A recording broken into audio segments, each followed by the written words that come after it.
Hello ನಮಸ್ತೆ, welcome to S P Ruchis channel. ಇವತ್ತು ರುಚಿಯಾದ ಹೆಲ್ತಿ ಕಾಲ್ ಸೂಪ್ ಮಾಡೋದು ಹೇಗೆ ಅಂತ ನಾವು ಇವತ್ತು ತೋರಿಸ್ಕೊಡ್ತಾ ಇದ್ದೀವಿ. ಮೊದಲಿಗೆ ಈರುಳ್ಳಿ, ಮೆಣಸಿನಕಾಯಿ, ಶುಂಠಿ, ಬೆಳ್ಳುಳ್ಳಿ, ಟೊಮೊಟೊ, ಕೊತ್ತಂಬರಿ ಸೊಪ್ಪು, ಕಾಳು ಮೆಣಸು, ಸ್ವಲ್ಪ ಚಕ್ಕೆ, ಲವಂಗ ಇದನ್ನು ಒಂದು ಮಿಕ್ಸಿಗೆ ಹಾಕ್ಕೊಂಡು ನೀಟಾಗಿ ಗ್ರೈಂಡ್ ಮಾಡ್ಕೊಳ್ಳಿ.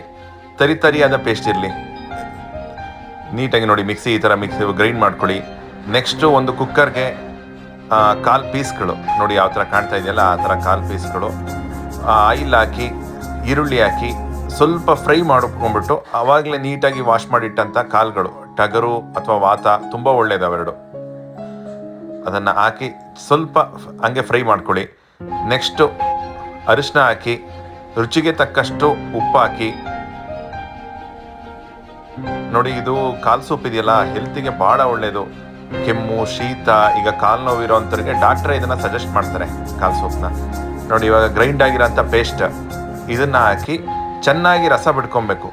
ಅಲ್ಲಿ ತನಕ ಇದನ್ನು ಕುಕ್ಕರ್ನಲ್ಲಿ ಒಂದು 4ರಿಂದ 5 ಲೋಟ ನೀರು ಹಾಕಿ ಚೆನ್ನಾಗಿ ಕುದಿಯಲು ಬಿಡಿ. ನೋಡಿ ಇವಾಗ ಕುದಿ ಬಂದಾಗ ಕುಕ್ಕರ್ನ ಮುಚ್ಚಿ 7ರಿಂದ 8 ವಿಷಲ್ ಹೊಡಿಸಿ. ಇವಾಗ ನಿಮಗೆ ರುಚಿಯಾದ ಕಾಲ್ ಸೂಪ್ ಸವಿಯಲು ಸಿದ್ಧ. ನೋಡಿ ಯಾವ ಥರ ಬಂದಿದೆ ನೋಡಿ. ಅದಕ್ಕೊಂದು ಅರ್ಧ ನಿಂಬೆಹಣ್ಣು ಇಟ್ಕೊಂಡು ತಿಂತಾ ಇದ್ರೆ ಸೂಪರ್ ಆಗಿರುತ್ತೆ. ಹೆಚ್ಚಿನ ವಿಡಿಯೋಸ್ಗಾಗಿ ಎಸ್ ಪಿ ರುಚಿಸ್ ಚಾನಲ್ನ ಲೈಕ್ ಮಾಡಿ, ಶೇರ್